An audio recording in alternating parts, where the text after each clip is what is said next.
I couldn't stop worrying after I saw the news. It said the plane my husband was on, heading to a business trip abroad, had crashed. I tried calling him, but it wouldn't connect. Please, reply. Then a casual message from my husband arrived. Just got here. I was so relieved, but that relief was short-lived, as the news reported right before my eyes. There are no survivors. What? What does this mean? Wasn't the plane safe? My name is Ella. I live with my husband, Caden, who I've been married to for 5 years, and our daughter, Mila, who will soon turn 3. I quit my job when I got pregnant, and now I'm a stay-at-home mom. Mila's terrible twos have passed, and recently she's been helping me out more. It was tough during the terrible twos, but now I'm happily raising her without stress. While my relationship with Mila kept improving, Caden and I spent our days rather indifferently. Lately, he seemed busy with work, only coming home to sleep. Sometimes, he'd return with a woman's perfume scent, maybe from entertaining clients at clubs. There were 7 call-ins, and working on weekends, leaving him hardly any time with Mila. Papa, do you not like Mila anymore? I hugged Mila tightly as she muttered those words, gently stroking her head. Of course not. Papa is just really busy with work. He's working hard so we can live like this. Mila's birthday is on Sunday this time, and he promised to celebrate with us. So let's play a lot then. I couldn't bear to see lonely Mila, so I asked Caden to at least be with her on her birthday. I'll definitely take the day off. My husband said that, so I was looking forward to celebrating as a family. Mila's birthday is next month. We plan to invite my in-laws and celebrate together. My in-laws live a 15-minute drive away in the city, and since we meet often, Mila is very attached to them. Caden has a younger sister named Camilla, who has 2 children, while my sister-in-law also lives in the same city. My in-laws treat both their grandchildren equally and without discrimination. I hear there are people who favor their daughter's children over their daughter-in-laws. If the grandchild is a girl, some even pressure the mother to have a boy to carry on the family name. That's why I'm nothing but grateful for my in-laws, who love Mila without discrimination. Then one day, my husband told me, I have a business trip abroad for 2 weeks, starting on the 8th, next month. I immediately asked him to clarify. Wait, a business trip abroad? From the 8th for 2 weeks? Yes, to America. The flight will take more than half a day. As I looked at my husband, who seemed bothered, I couldn't hold back and confronted him. Hey, you know that Mila's birthday is on the 10th, right? We promised to celebrate together. I've already told her. Today she even looked sad, wondering if you don't like her anymore. Why can't he keep his promise to our daughter's birthday? Thinking about Mila's feelings is unbearable. I felt my blood boiling. I have no choice, it's work.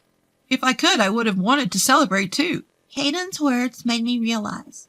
Seeing my husband's pained face, I apologized. You're right. I'm sorry. I just got a bit upset. I feel bad for Mila. As I said that, Caden patted my shoulder. I'll prepare a present. Let me know what Mila wants. My parents will be there, so she won't be lonely. And I promise we'll celebrate together next year. Okay. You better. I emphasized my point to my husband and decided to let it go this time. Although I worry about Mila, I'll do my best to decorate and cook so she won't feel lonely without Caden. I talked to my in-laws about Caden's business trip and asked if they could stay over on Mila's birthday. And then, Poor Caden, having a business trip on Mila's birthday. Leave it to us. We'll liven things up for her. Your father-in-law has already started preparing to stay over. My mother-in-law's response brightened my spirits. If this could make Mila happy, even just a little. The next day, I told my daughter about the overseas trip. As expected, Mila teared up, looking sad. But you know, Grandpa and Grandma will stay over for your birthday. I tried to sound cheerful, and in that moment, Mila's face brightened. It seemed to lift her spirits a bit. The day after Caden left for his business trip, my mother-in-law called. Ella, do you need anything for tomorrow? We've prepared a present and reserved a cake. But is there anything else you want? It must be hard preparing everything by yourself. If you need anything, just let us know. We'll come over early tomorrow. I was grateful for my mother-in-law's thoughtfulness and immediately thanked her. Thank you, mother-in-law. We just went shopping and picked out what Mila wants. We have decorations ready, too, so it's fine. Thank you for the present and cake. It's no problem. We enjoyed choosing them, too. Your father-in-law has been excited for a week already. I told him he's getting ahead of himself. Hearing my mother-in-law's words, I couldn't help but smile. I'm glad my in-laws are good people. Even without my husband, tomorrow should be a fun day. After chatting for a while, my mother-in-law changed the subject. By the way, has Caden arrived yet? He said he'd be moving somewhere else after landing, right? He mentioned taking a smaller plane after arrival. He should be there by now, but I haven't heard from him yet, so maybe his flight is delayed. I checked the flight number my husband had given me. I'll look it up once I finish talking to my mother-in-law. Just as I thought that. Ella, was Caden's business trip to America? I sensed something unusual in my mother-in-law's suddenly trembling voice. Yes, it was. What's wrong? Turn on the TV right now. They're reporting on a plane crash in America. What? I hurriedly turned on the TV, and the emergency news report was covering the plane crash. In shock, I dropped the phone from my hand. Hearing my mother-in-law scream, I hastily picked up the phone. Ella, calm down. It's not certain that that's Caden's plane. Yeah, you're right. But even as I said that, I was overwhelmed with anxiety. What should I do? If something happened to him? The news anchor mercilessly presented me with an unwanted fact. They mentioned the same aircraft name as my husband's flight. Mother-in-law, this is the plane that Caden was on. What? What should we do? Caden! Faced with the unbearable reality, I collapsed to my knees. I felt my mouth rapidly drying up, tears flowing from my eyes before I knew it. Ella! My mother-in-law's loud voice pulled me back to reality. Ella, stay strong. We don't know what's happened to Caden yet, do we? Call him first. I'll hurry over to your place right now, so calm down, understood? Yes. After hanging up with my mother-in-law, I immediately called Caden, but all I heard was the empty sound of the call ringing. No way. How could this happen? Why won't he answer the phone? Desperate, I texted my husband, "Are you okay?" I tightly clutched my phone with both hands, staring at the screen. Then, I just arrived. Miraculously, I received a text from Caden. Thank goodness. I really mean it. Thank goodness. Relief washed over me, and tears flowed. I heard these words coming from the TV I left on just after I started typing a reply. Furthermore, there are no survivors. What? No survivors? What does that mean? Even though it was supposed to be the same aircraft Caden was on. Unable to stand it, I stopped texting and tried to call him. But it wouldn't connect at all. Why won't you answer the phone? When I switched to texting, I received a reply from him via text. Well, I just arrived at the airport, and I have to pick up my luggage and stuff.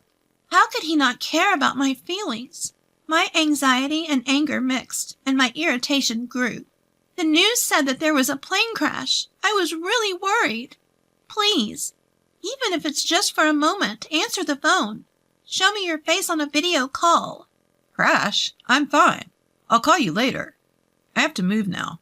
Caden sent me such an indifferent text. After that, even when I sent him messages, there were no replies.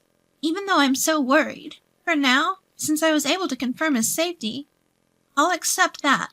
But my feelings were instantly chilled by a call from my mother-in-law.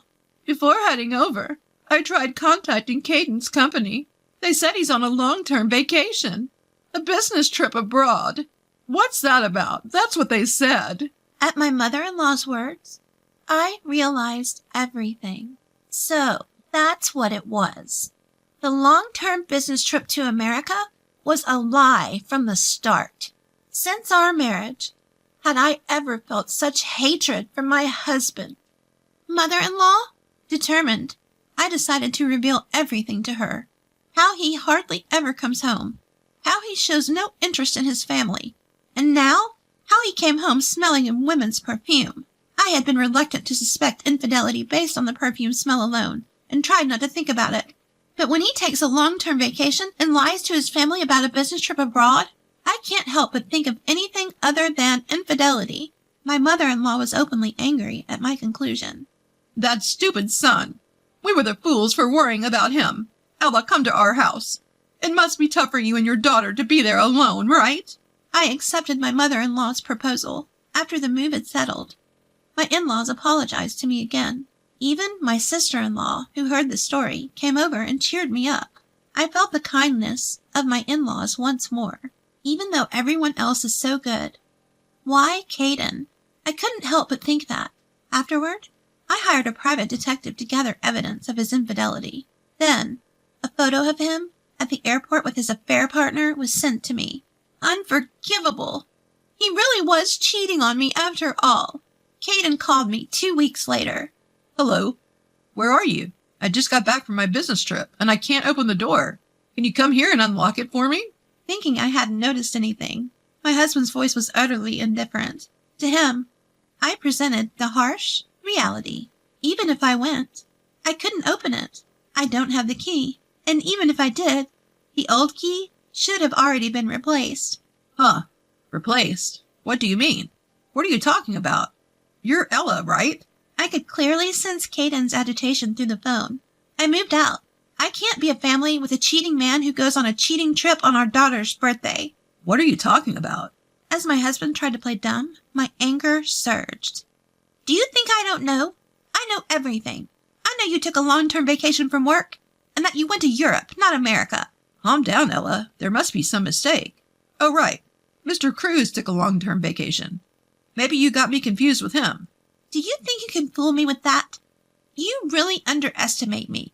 Well, of course. You've been cheating while saying you had to work overtime and go to work on weekends? Unable to hold back, I raised my voice. In truth, I wanted to scold him more harshly. But my head was hot, and I could only convey the facts. I'm divorcing you, and I'll make sure you pay alimony and child support. As I declared that, I heard Caden scream. Wait, please. What? In response to my question, he spoke hesitantly. I'm sorry. I did cheat on you, but it was just for fun. The one I truly love is you, Ella. I feel sick. Huh?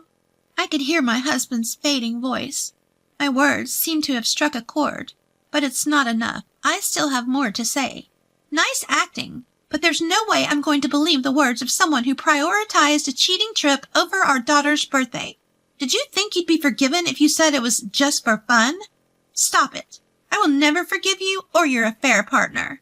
Then Caden, with a completely different tone from before, snapped back irritably. Huh. I'm the only one apologizing here, and you're acting all high and mighty. Who do you think you have to thank for the life you have now? You'd be the one struggling if we divorced. Don't make a big deal out of just cheating. Birthday. You're so annoying. Is a birthday that important? At that moment, my sister-in-law, Camilla, snatched the phone from me. There's no way she'd want to be with someone who can't even cherish their own daughter's birthday. Huh? Camilla? Why are you with Ella? My husband seemed surprised by the sudden appearance of my sister-in-law. But that's not the end. There's still another surprise. I'm here too. Huh, Mom? I'm here too. And Dad too? I then revealed the truth to my husband. We knew you couldn't come home. We thought you'd definitely call. So we all waited together. Your sister's husband is looking after Mila.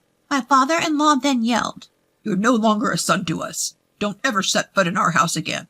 Following that, my mother-in-law and sister-in-law began to pile on. Your belongings are being stored in our shed. Come get them if you need them. If you don't come by tomorrow, we'll throw away everything that's left. Big brother, what you're doing betraying Ella? Filthy.